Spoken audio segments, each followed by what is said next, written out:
Third language میں آ جائیں گے.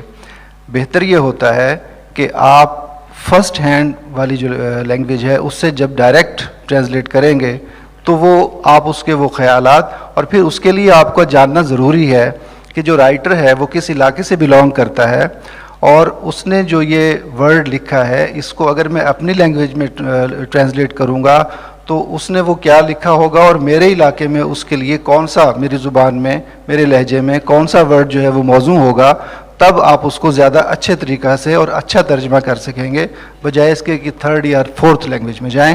کوئی اور دوست جواب دینا چاہے تو ان کی مرضی. بہت بہت شکریہ سر. میرا ایک سوال تھا. جی جی پلیز. کہ اگر آپ نے فار ایگزامپل جیسے انہوں نے کہا ہے کہ انگلش سے جاپنیز میں یا جاپنیز سے انگلش میں اگر ٹرانسلیشن کرنی ہے کسی بھی ادب کے تخلیق کی، تو کیا اس معاشرے کے رہن سہن کو، اس معاشرے کے لوگوں کو، وہ کیسے زندگی گزارتے ہیں، کیسے اٹھتے بیٹھتے ہیں، اور کیا ان کی لائف ہے، کیا ان کی فیملی، سوشل اور پولیٹیکل، وہ مختلف کلچرل لائف ہے، تو ترجمہ کرتے وقت اس کو اگر دیکھنا ضروری ہے، یا پھر ہم یہاں پہ پاکستان میں بیٹھے ہوئے جاپنیز یا انگلش یا کسی اور لینگویج میں ترجمہ کر سکتے ہیں؟ اگر آپ اس جس لینگویج میں وہ لکھا گیا ہے اگر آپ ان کے کلچر کو پڑھ سکتے ہیں، ضروری نہیں ہے جا کر پڑھا جائے. اس کے لیے ہے کہ you have to read more literature in that language. جب آپ بہت زیادہ لٹریچر اس کا پڑھتے ہیں تو آپ کو اس کے وہ پیرامیٹرز اور اس کا جو کلچر ہے وہ سمجھ آنے لگتا ہے. تو آپ اس کو جب سوچتے ہیں، ویژولائز کرتے ہیں، تو آپ اپنی لینگویج میں ٹرانسلیٹ کرتے ہوئے اسی طرح کا کچھ لکھ لیں گے. آپ تمام حاضرین. جی سر پلیز. میں میرا مائک لے لوں، کوئی مسئلہ نہیں. جی میرا سوال کامن ہے، جو بھی اس کا جواب دینا چاہے، کوئی اسپیسیفک نہیں ہے. آج کل جو ٹرانسلیشن ہو رہی ہیں جس میں صبح بھی بات ہوئی کہ آرٹیفیشیل انٹیلیجنس کو زیادہ فوکس کیا جا رہا ہے، اور گوگل ٹرانسلیٹرز یا جو ٹیکنالوجی کے جو ٹولز یوز کیے جا رہے ہیں، اس میں اب ہم نے بات کی مادری زبانوں کی، تو جو مادری زبان ہوتی ہے اس کا جو ایکسپریشن ہوتا ہے، اس کی جو فیلنگ ہوتی ہے، اس کی جو آرا ہے، اس کی جو اپیل ہے، یا اس کی جو اپنی نیچرل جو اس کا ایکسپریشن ہے، وہ آرٹیفیشیل انٹیلیجنس میں اس کا پھر ابھار کم آتا ہے. ترجمہ تو ویسے ہی ایک مہارت ہے، ہر کوئی ترجمہ نہیں کر سکتا. اس کے لیے کوئی اسپیسیفک اسٹینڈرڈز ہونے چاہیے، یا آپ اس کلچر کو کیسے دیکھتے ہیں کہ آج کل جو یہ آرٹیفیشیل انٹیلیجنس کے تھرو ترجمے آ رہے ہیں، ان کا پھر معیار کیا ہے، ان کی ساخت کیا ہے؟ اس پہ تھوڑی بات کیجیے. ان مائی اوپینین، باقی دوست بھی اپنی مرضی سے جواب دیں گے. In my opinion translation is an art. If you talk about the machine translation ہو جاتی ہے، گوگل آپ کو کر دیتا ہے، اور بھی دوسرے سافٹ ویئرز ہیں، لیکن ہو سکتا ہے کہ وہ اس کے لیے کوئی مخصوص ورڈ جو ہے جو آپ کی لینگویج میں بولا جاتا ہو وہ اسے نہ پتہ ہو. تو اس کے لیے لازمی ہے کہ آپ کو مینولی اسے، ہاں آپ ہیلپ لے سکتے ہیں مشین ٹرانسلیشن سے، لیکن اسے آپ دوبارہ پڑھیں، اور جہاں محسوس کریں کہ اس ورڈ کو میں ایک مخصوص ورڈ سے چینج کر سکتا ہوں جو میری لینگویج میں بولا جاتا ہے، تو آپ اس کو دوبارہ سے ری رائٹ کر سکتے ہیں، اسے ریفریز کر سکتے ہیں. میرا یہ خیال ہے کہ صرف مشین ٹرانسلیشن پر ہی آپ اکتفا نہیں کر سکتے. بہت خوب سر. جی پلیز. وقت بھی ہمارے پاس کم ہے. مائک جی آپ کی آواز آ رہی ہے. صرف 2 منٹ دیجیے گا. ایک جو آپ نے سوال کیا تھا نا عرفان صاحب سے، پنجابی اپنی زبان سے نفرت کیوں کرتے ہیں، اس لیے میں بھاگا آیا ہوں پچھلا سیشن چھوڑ کے. میں سن رہا تھا اس وقت آپ کہہ رہے تھے، میں جاننا چاہتا ہوں کہ کیوں. جی پلیز. ہمارے ہاں ہمیشہ یہ بیانیہ، پاکستان میں جتنی بھی زبانیں بولنے والے لوگ ہیں یہ سمجھتے ہیں کہ پنجابی اپنی زبان سے نفرت کرتے ہیں، اور اس کے بعد فل سٹاپ. لیکن وہ یہ سوال کبھی نہیں کرتے کہ کیوں کرتے ہیں. کوئی تو ریزن رہی ہوگی. آپ سب لکھنے والے لوگ ہیں. یہ سوال آپ ریڈ انڈین سے پوچھیے، یہ سوال آپ آسٹریلیا میں رہنے والے نیٹو سے بھی پوچھیے کہ ان کی زبان تو کیا، ان کی نسل بھی آج کہاں ہے. کالونائزر جو ہیں وہ بہت کچھ کرتے ہیں، جیسے امریکنز کے ساتھ کیا، جیسے آسٹریلینز کے ساتھ، دنیا کے کئی خطوں کے ساتھ. سب کانٹیننٹ کی کہانی مختلف ہے. پنجاب وہ خطہ ہے جہاں سب سے آخر میں گورا ہوتا ہے، اور پنجاب وہ خطہ ہے جہاں پہ گورے کے آنے سے زبان کا قتل ہوتا ہے. پاکستانی گورنمنٹ بہت بعد میں آ رہی ہے 47 میں. رنجیت سنگھ کی جو رجیم تھی اس کو چینج کر کے تب اردو لاگو ہوئی. جیسے آپ نے کہا کہ براہوی بھی ہے, شنا بھی ہے, گلگتی بھی ہے, بلوچی, سندھی, تو یہ بھی تو اس کے ساتھ نہیں جڑی ہوئی بزنس کے ساتھ زبانیں. سندھ میں سندھی رہی اس وقت بھی, اور باقی زبانیں بھی رہیں, اور بنگال میں بنگالی رہی اور سارا سلسلہ. پنجاب میں اردو رہی, اور یہ اس کا تسلسل ہے. آج ہم جب جانتے ہیں کہ یہ پوسٹ کلونیل ایرا ہے اور صرف رنگ بدلا ہے لیکن افسر شاہی وہی ہے, تو اسی رجیم کو آگے چلاتے ہوئے ہم یہاں تک پہنچے. میں بالکل نہیں کہہ رہا کہ پنجابیوں کا اس میں کوئی ہاتھ نہیں ہے, بالکل ہم ذمہ دار ہیں, لیکن کچھ ریزنز اور بھی ہیں جس میں کالونائزیشن سب سے بڑی ریزن ہمارے سامنے آتی ہے. اچھا, اب میں کوئکلی سوال کر لوں, سوری میں نے آپ کا ٹائم لیا. سوال یہ تھا کہ ہم ہمیشہ دیکھتے ہیں کہ پنجابی سے اردو, اردو سے پنجابی, سندھی سے اردو, یہ لوکل زبانوں میں کافی کام ہوتا ہے, یا پھر ہم انگریزی سے لوکل زبانوں میں اپنی مادری زبانوں میں ترجمہ کر لیتے ہیں. لیکن بہت کم ایسا ادب ہے جو ہمارا انگریزی میں ٹرانسلیٹ ہوتا ہے.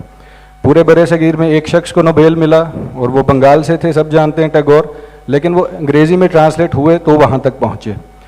اب اس کا جواب ایک تو یہی ہے کہ ادارے بنے ہوئے ہیں, اکیڈمی آف لیٹرز اور اس طرح کے, جن کا یہ کام ہے, لکھا ہوا ہے مینیفیسٹو میں, لیکن جو ہمارے ترجمہ کرنے والے دوست ہیں یہاں پہ جو موجود ہیں, ان میں بہت کم ایسے لوگ ہیں جو انگریزی میں ہمارے لٹریچر کو پہنچاتے ہیں. اس کی کیا وجہ ہو سکتی ہے؟ یہ اب مجھے نہیں پتا کس سے سوال کروں, سارے ترجمہ کار ایک جیسے ہی ہیں, کوئی بھی اگر جواب دینا چاہے عرفان صاحب دے دیں یا کوئی یہاں سے.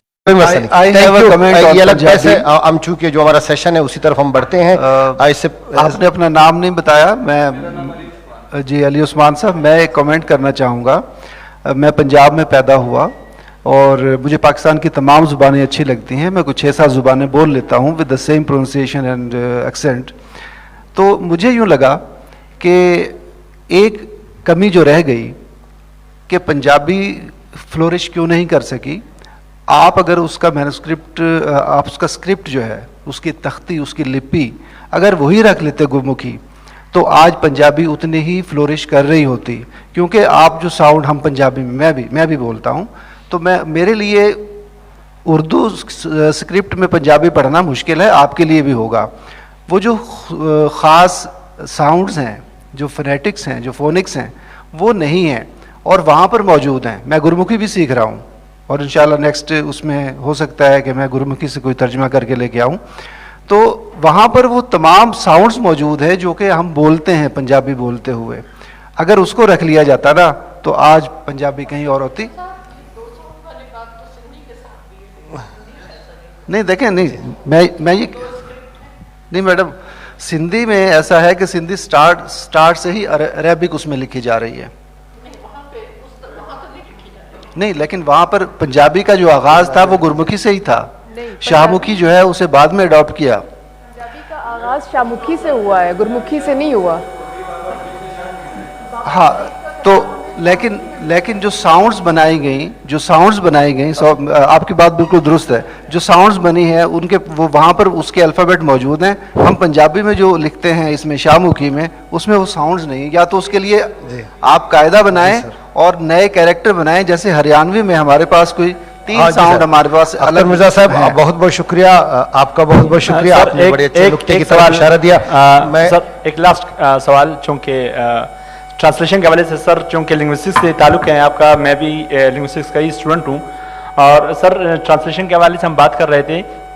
چونکہ انگلش کو ہم دیکھتے ہیں تو وہ خود بہت سارے سوالات ہمارے ذہن میں یہ آتے ہیں کہ انگلش ایک ایسی زبان ہے جن کے زیادہ تر الفاظ جو ہے نا وہ گریک سے, لیٹن سے لیے گئے ہیں. اگر ہم ٹرانسلیشن کی بات کریں اردو میں یا انگلش میں, جیسے میں خود براوی لینگویج کا اسٹوڈنٹ ہوں, تو سر اگر ہم وہ دیکھیں براوی میں پرووربیل لینگویج بہت زیادہ یوز ہوتی ہے, یا پشتو کو ہم دیکھ لیں, تو وہ ٹرانسلیشن کرتے وقت کیا ہمیں سیمینٹکس کا خیال رکھنا چاہیے, یا ہمیں سنٹیکس کا خیال رکھنا چاہیے, یا ہمیں جو وہ پریگمیٹکس ہے اس کا خیال رکھنا چاہیے, کیونکہ اس میں بہتری کس حوالے سے آ سکتی ہے؟ یہ کائنڈلی ایک مختصر سا اگر آپ جواب دیں. نظام صاحب نواز باز منت مہربانی, دس سر نے جواب ہے, ٹھیک ہے. اچھا جی, جو میں نے جواب خطاب کریں اس کو بتا دینا. جی اب چونکہ تنگی وقت کو پیش نظر رکھنے ایک دفعہ پھر کہتا ہوں انتہائی ضروری ہے, اختتامی کلمات کی طرف ہم جا رہے ہیں, صدارتی کلمات کی طرف ہم جا رہے ہیں, اس سیشن کے اختتام کی طرف. میں فاطمہ حسن صاحب التماس گزار ہوں کہ وہ اظہار خیال کریں. بہت شکریہ, بہت اچھا سیشن تھا, میں نوٹ بھی لیتی گئی. اور میں اس کے بعد جو بنگالی بولنے والے ہیں یا ہندی بولنے والے ہیں وہ کچھ ساؤنڈز نہیں نکال سکتے, لیکن مجھے منیر نیازی کے یہ اشعار کہ کچھ شہر دے لوگ بھی ظالم سن, کچھ مینو مرندہ شوق بھی تھی سی, تو یہ اشعار مجھے یاد ہیں اور میں ان کو پڑھ لیتی ہوں اس لیے کہ یہ بڑی شاعری ہے. تو زبانیں جو ہیں وہ اپنے بڑے ادب کی وجہ سے پہچانی جاتی ہیں.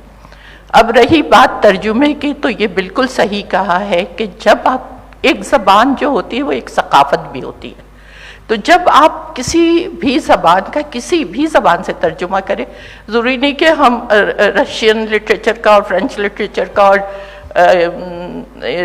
دیگر جو ہے بہت سارے لٹریچر ہے ان کا ترجمہ ہم انگریزی سے ہی کر پائیں گے کیونکہ اتنی زبانیں ہم نہیں سیکھ سکتے, مگر جب ہم ترجمہ کریں تو وہاں کی ثقافت کو کسی طرح سے سمجھ لیں. اور اس کا میں بالکل بہت اپنا ایک تجربہ بیان کر رہی ہوں کہ مجھے شیخ ایاز کی نثری نظموں کے ترجمے بھیجے گئے کہ, اور وہ محکمہ ثقافت نے سر پکڑ لیا تھا کہ یہ وہ نہیں ہے ترجمے سندھی میں جو شیخ ایاز نے سندھی میں لکھے ہیں, اس کو اردو میں لکھے ہیں, اردو میں ترجمے کیے تھے وہ, اور سندھی سے اردو میں کیا گیا تھا, اور وہ نہیں تھا جو شیخ ایاز نے لکھا تھا. تو پھر مجھے اسے ری رائٹ کرنا پڑا, پورا ری رائٹ کرنا پڑا, اور میں نے اور اس پر جویو صاحب کے, ابراہیم جویو صاحب کے الفاظ تھے کہ اس میں اردو نثری نظم کی خوشبو آ گئی ہے. لفظ کی اپنی خوشبو ہوتی ہے, اپنا سر ہوتا ہے, اور وہ خوشبو اور وہ سر آپ پکڑ ہی نہیں سکتے جب تک آپ لکھنے والے سے اس طرح متعارف نہ ہو جائے جس طرح ہونا چاہیے. اس کی ایک میں مثال آپ کو اور دوں کہ موپسا بہت بڑا رائٹر ہے, اس کو بہت ترجمہ کیا اور اس کی کہانیاں آپ نے پڑھی ہوں گی, ناول اس کا بیلمی, اس پر فلمیں بھی بنی, وہ دی نیکلس اس کا افسانہ آپ سب نے پڑھا ہوگا.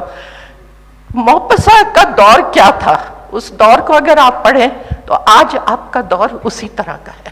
بیلمی پڑھیں, بہت سے کیریکٹر آپ کو چاروں طرف نظر آ جائیں گے. تو جس رائٹر کا ترجمہ کر رہے ہیں اس کے بارے میں اور اس کی ثقافت کے بارے میں ضرور تھوڑا سا جان لیں. اور اب تو مشکل نہیں ہے کیونکہ اب تو آسانی سے سب دستیاب ہے. جیسے شاہ لطیف کو پڑھنے کے لیے میں نے سندھ کی ثقافت پڑھی کہ سندھ وہ جگہ جگہ سندھی ثقافت کا ذکر کرتے ہیں, فقیر آ رہے ہیں, فقیر جا رہے ہیں, شام کو کھانا دیا جا رہا ہے, کس طرح سے وہ ان کو ان کے جوگیوں کے ساتھ کیا بیہیو کیا جا رہا ہے, یہ سب پڑھنا پڑتا ہے اور وہ پھر اس علاقے کو پڑھنا پڑتا ہے. ایک تو یہ بات ہے کہ زبان ثقافت کی آئینہ دار ہوتی ہے, ثقافت جان کر کے ترجمہ کریں گے تو وہ آ جائے گا. دوسری بات مجھے علی شریعتی کی میرے دل میں بسی ہوئی ہے. انہوں نے کہا کہ اپنی زبان اور اپنی ثقافت کو جاننے کے لیے کہ وہ کس جگہ کھڑی ہوئی ہے, ایک دوسری زبان اور ثقافت کا آنا بہت ضروری ہے. کی بات بھی ہوتی ہے نا, اصل میں مجھے شرمندگی اور بات وسیع ہوگی اتنا ہی بہتر تخلیق آنا چاہیے. وہ کتابیں پڑھی نہیں جا رہی. اس پینل نوٹ لیا ہوا ہے, میں صرف جلدی معذرت میں اپنے ادب میں کیا پوری تاریخ میں عورتوں کا حاشیہ ہے تو اٹس اوکے, خیر خیریت ہے. آپ نے پڑھ لی, اچھی بات ہے. نہیں پڑھی میں اپنی تاریخ خود لکھنی پڑے گی. اور ابھی جو میری کتاب آئی ہے نسائی شعور 100 برس کا سفر, تو میں نے عورت کے شعور کو 100 برس میں انہی کے تخلیقات میں دیکھا ہے, اور یہ لکھا ہے کہ اب عورتوں پر عورتوں ہی کو لکھنا ہوگا. آپ نے جو نہیں, یہ نہیں ہے کہ مرد محقق نہیں لکھ رہے, لیکن چونکہ ان کا بہت جو ماضی ہے وہ اچھا نہیں رہا ہے, تو اس لیے ہمیں خود کام کرنا چاہیے. اچھا, ہریانوی زبان پر آپ نے بات کی. ہریانوی زبان تو ہم سب کے کانوں میں بہت پڑتی رہتی ہے اور یہ فلموں میں بھی ہے, اور یہ ہریانوی اور بھوجپوری یہ دو زبانیں ہیں جو بہت جن کے لہجے ہمارے کانوں میں پڑتے ہیں, لیکن اب ان پر ادب مشکل سے ہم لوگ نہیں پڑھ پاتے, اس لیے کہ مسئلہ وہی ہے کہ وہ اسکرپٹ ان کا جدا ہے. اور آپ نے اچھا کیا کہ اس کو اس میں سے ترجمے کیے ہریانوی